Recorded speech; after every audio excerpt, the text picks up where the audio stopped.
Vi descer do céu outro anjo que tinha grande poder, e a terra foi iluminada com a sua glória. E clamou fortemente com grande voz, dizendo: Caiu, caiu a grande Babilônia, e se tornou morada de demônios, e coito de todo o espírito imundo, e coito de toda ave imunda e aborrecível. E ouvi outra voz do céu que dizia: Sai dela, povo meu, para que não sejas participante dos seus pecados, e para que não incorras nas suas pragas. Apocalipse 18, versos 1, 2 e 4. Esta passagem indica um tempo em que o anúncio da queda de Babilônia, conforme foi feito pelo segundo anjo do capítulo 14 do Apocalipse, verso 8, deve repetir-se com a menção adicional das corrupções que têm estado a se introduzir nas várias organizações que constituem Babilônia, desde que esta mensagem foi pela primeira vez proclamada no verão de 1844. Descreve-se aqui uma terrível condição do mundo religioso. A cada rejeição da verdade, o espírito do povo se tornará mais entenebrecido, mais obstinado o coração, até que fique entrincheirado em audaciosa incredulidade. Em desafio às advertências que Deus deu, continuarão a calcar a pés um dos preceitos do Decálogo, até que sejam levados a perseguir os que o têm como sagrado. Cristo é desprezado com o desdém que se lança à sua palavra e a seu povo. Sendo os ensinos do Espiritismo aceitos pelas igrejas, removem-se as restrições impostas ao coração carnal, e o professar religião se tornará um manto para ocultar a mais vil iniquidade. A crença nas manifestações espiritualistas abre a porta aos espíritos enganadores e doutrinas de demônios, e assim a influência dos anjos maus será sentida nas igrejas. A respeito de Babilônia, no tempo referido nesta profecia, declara-se: Os seus pecados se acumularam até ao céu, e Deus se lembrou das iniquidades dela. Apocalipse 18, 5. Encheu a medida de sua culpa, e a destruição está a ponto de cair sobre ela. Mas Deus ainda tem um povo em Babilônia, e antes de sobrevirem seus juízos, esses fiéis devem ser chamados a sair, para que não sejam participantes dos seus pecados e não incorram nas suas pragas.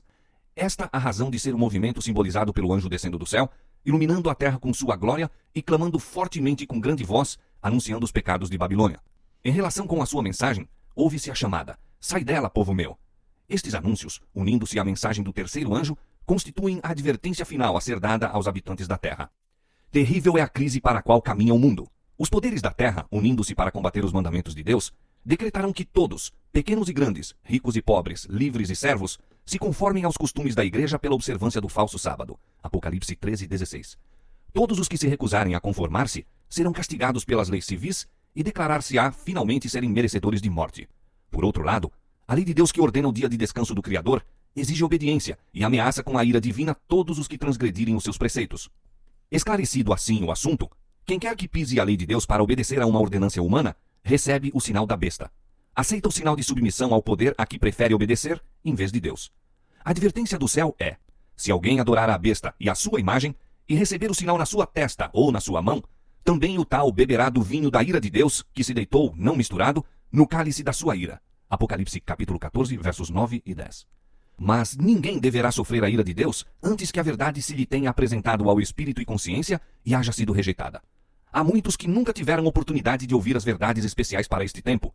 A obrigatoriedade do quarto mandamento nunca lhes foi apresentada em sua verdadeira luz.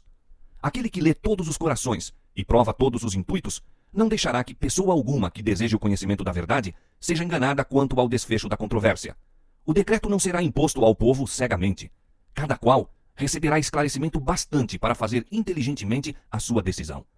O sábado será a pedra de toque da lealdade, pois é o ponto da verdade especialmente controvertido. Quando sobrevier aos homens a prova final, traçar-se-á a linha divisória entre os que servem a Deus e os que não o servem. Ao passo que a observância do sábado espúrio em conformidade com a lei do Estado, contrária ao quarto mandamento, será uma declaração de fidelidade ao poder que se acha em oposição a Deus, é a guarda do verdadeiro sábado, em obediência à lei divina, uma prova de lealdade para com o Criador. Ao passo que uma classe, aceitando o sinal de submissão aos poderes terrestres, recebe o sinal da besta, a outra, preferindo o sinal da obediência à autoridade divina, recebe o selo de Deus. Até aqui, os que apresentavam as verdades da mensagem do terceiro anjo foram muitas vezes considerados como simples alarmistas. Suas predições de que a intolerância religiosa alcançaria predomínio nos Estados Unidos, de que a igreja e o Estado se uniriam para perseguir os que guardam os mandamentos de Deus, foram declaradas sem fundamento e absurdas. Afirmou-se confiantemente que esse país jamais se poderia tornar outro que não o que tem sido, defensor da liberdade religiosa. Mas, ao ser a questão da obrigatoriedade da observância do domingo amplamente agitada, vê-se aproximar o fato há tanto tempo duvidado e descrido, e a terceira mensagem produzirá um efeito que antes não seria possível produzir. Em todas as gerações, Deus tem enviado seus servos para repreender o pecado, tanto no mundo como na igreja. Mas o povo deseja que se lhes falem coisas agradáveis, e a verdade clara e pura não é aceita. Muitos reformadores, ao iniciarem seu trabalho, decidiram-se a exercer grande prudência ao atacar os pecados da igreja e da nação. Esperavam, pelo exemplo de uma vida cristã pura, fazer voltar o povo às doutrinas da Bíblia. Mas o Espírito de Deus veio sobre eles, assim como viera sobre Elias, impelindo-o a repreender os pecados de um rei ímpio e de um povo apóstata. Não podiam conter-se de pregar as claras asserções da Escritura Sagrada, doutrinas que tinham sido relutantes em apresentar. Sentiam-se forçados a declarar zelosamente a verdade e o perigo que ameaçava as almas. As palavras que o Senhor lhes dava, eles as falavam sem temer as consequências, e o povo era constrangido a ouvir a advertência. Assim será proclamada a mensagem do terceiro anjo. Ao chegar o tempo para que ela seja dada com o máximo poder, o Senhor operará por meio de humildes instrumentos, dirigindo a mente dos que se consagram ao seu serviço. Os obreiros serão antes qualificados pela unção de seu espírito do que pelo preparo das instituições de ensino. Homens de fé e oração serão constrangidos a sair com zelo santo, declarando as palavras que Deus lhes dá. Os pecados de Babilônia serão patenteados. Os terríveis resultados da imposição das observâncias da igreja pela autoridade civil, as incursões do espiritismo, os furtivos mais rápidos progressos do poder papal, tudo será desmascarado. Por meio destes solenes avisos, o povo será comovido. Milhares de milhares que nunca ouviram palavras como essas, escutá-las-ão. Com espanto ouvirão o testemunho de que Babilônia é a igreja, caída por causa de seus erros e pecados, por causa de sua rejeição da verdade enviada do céu a ela. Ao ir o povo a seus antigos ensinadores com a ávida pergunta: são estas coisas assim? Os ministros apresentam fábulas, profetizam coisas agradáveis, para acalmar-lhes os temores e silenciar a consciência despertada. Mas, visto que muitos se recusarão a satisfazer-se com a mera autoridade dos homens, pedindo um claro "assim diz o Senhor", o ministério popular, semelhante aos fariseus da antiguidade, cheio de ira por ser posta em dúvida a sua autoridade, denunciará a mensagem como sendo de Satanás e agitará as multidões amantes do pecado para ultrajar e perseguir os que a proclamam. Estendendo-se a controvérsia a novos campos, e sendo a atenção do povo chamada para a lei de Deus calcada a pés, Satanás entrará em ação.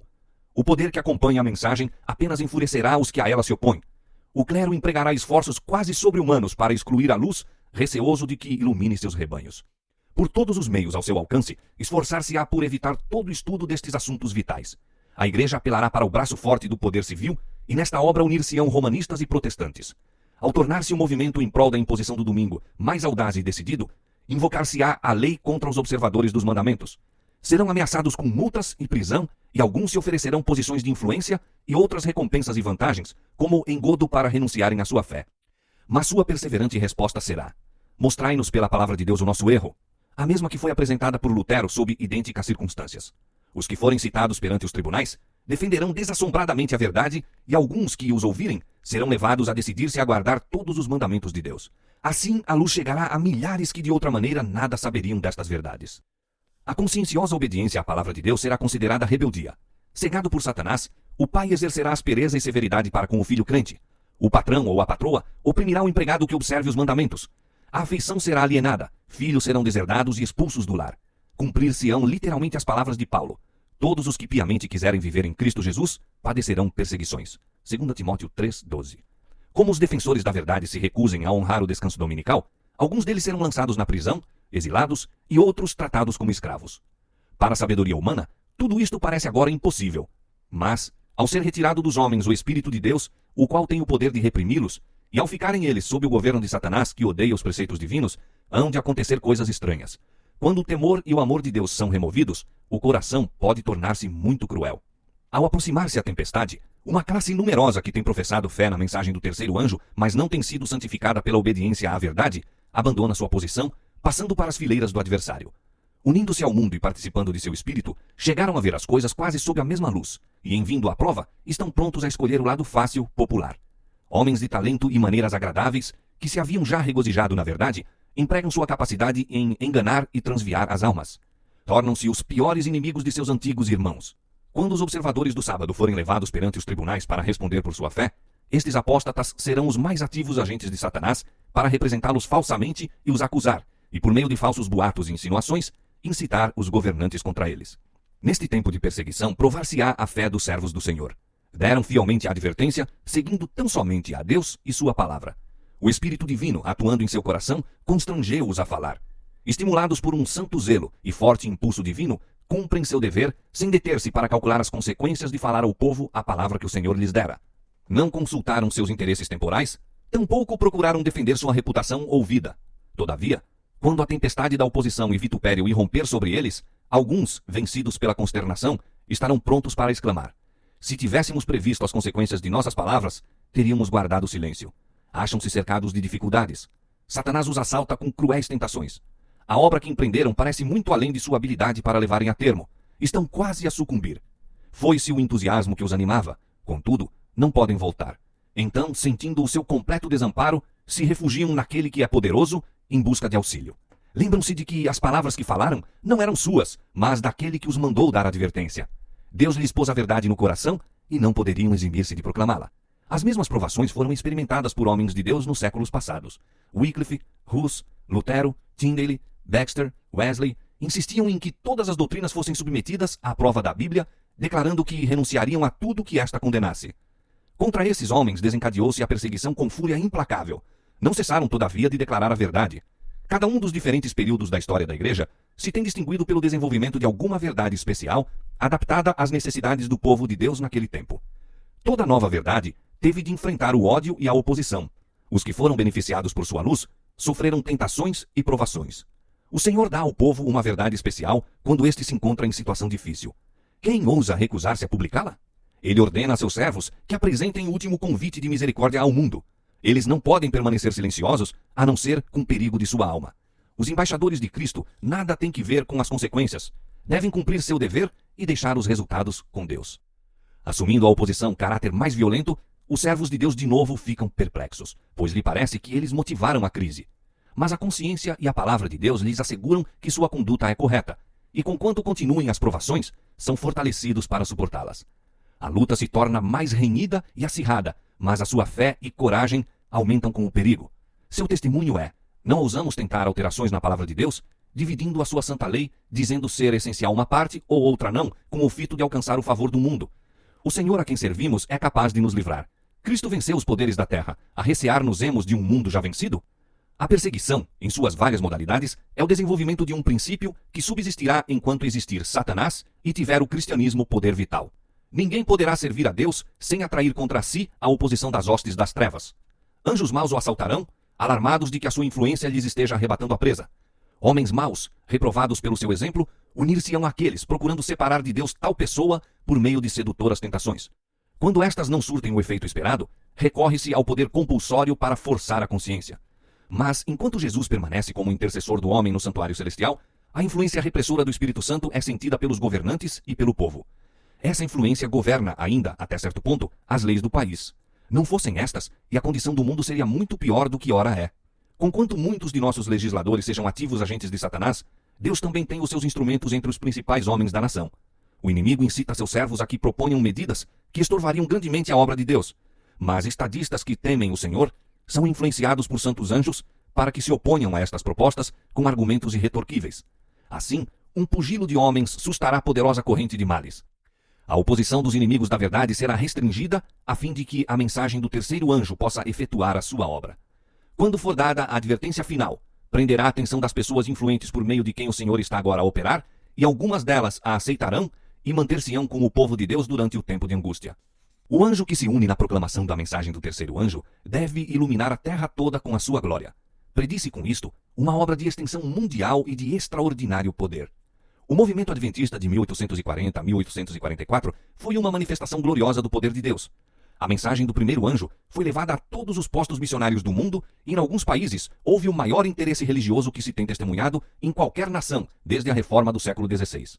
Mas isto deve ser superado pelo poderoso movimento sob a última advertência do terceiro anjo. Esta obra será semelhante à do dia de Pentecoste. Assim como a chuva temporã foi dada no derramamento do Espírito Santo no início do Evangelho para efetuar a germinação da preciosa semente, a chuva serôdia será dada em seu final para o amadurecimento da seara. Conheçamos e prossigamos em conhecer o Senhor. Como a alva será a sua saída, e ele a nós virá como a chuva serôdia que rega a terra. Oséias 6, 3. E vós, filhos de Sião, regozijai-vos e alegrai-vos no Senhor vosso Deus, porque ele vos dará ensinador de justiça e fará descer a chuva, a temporã e a serôdia. Joel 2, 23. E nos últimos dias acontecerá, diz Deus, que do meu espírito derramarei sobre toda a carne. E acontecerá que todo aquele que invocar o nome do Senhor será salvo. Atos capítulo 2, versos 17 e 21. A grande obra do Evangelho não deverá encerrar-se com menor manifestação do poder de Deus do que a que assinalou o seu início. As profecias que se cumpriram no derramamento da chuva temporã no início do Evangelho devem novamente cumprir-se na chuva serôdia no final do mesmo. Eis aí os tempos do refrigério que o apóstolo Pedro esperava quando disse: Arrependei-vos, pois, e convertei-vos, para que sejam apagados os vossos pecados, e venham assim os tempos do refrigério pela presença do Senhor, e envie ele a Jesus Cristo. Atos capítulo 3, versos 19 e 20. Servos de Deus, com o rosto iluminado e a resplandecer de santa consagração, apressar-se-ão de um lugar para outro para proclamar a mensagem do céu. Por milhares de vozes em toda a extensão da terra será dada a advertência. Operar-se-ão prodígios, os doentes serão curados, e sinais e maravilhas seguirão aos crentes. Satanás também opera com prodígios de mentira, fazendo mesmo descer fogo do céu à vista dos homens. Apocalipse 13, 13. Assim, os habitantes da terra serão levados a decidir-se. A mensagem há de ser levada não tanto por argumentos, como pela convicção profunda do Espírito de Deus. Os argumentos foram apresentados. A semente foi semeada e agora brotará e frutificará. As publicações distribuídas pelos missionários têm exercido sua influência. Todavia, muitos que ficaram impressionados foram impedidos de compreender completamente a verdade ou de lhe prestar obediência. Agora, os raios de luz penetram por toda a parte. A verdade é vista em sua clareza e os leais filhos de Deus cortam os liames que os têm retido. Laços de família, relações na igreja são impotentes para os deter agora. A verdade é mais preciosa do que tudo mais. Apesar das forças arregimentadas contra a verdade, grande número se coloca ao lado do Senhor.